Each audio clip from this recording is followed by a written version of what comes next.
Designing countdown timer UI with 3 design widgets using Appmaker. Super fast. Open Figma.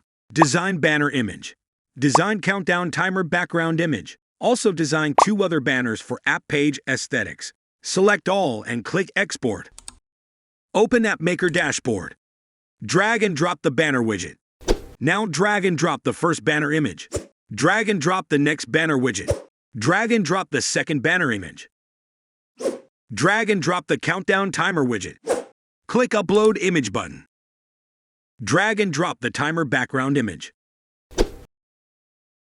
Choose the date and time for countdown timer. Add headline text.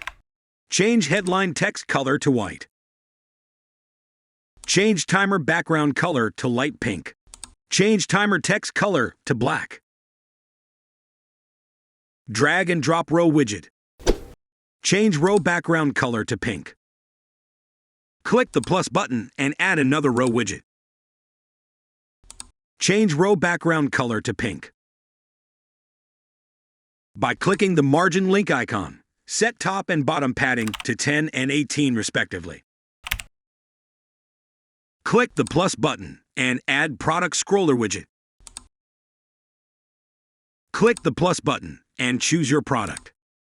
Now keep clicking the plus button and choose your products. Finally, drag and drop the banner widget and add the banner image. Click Save Changes.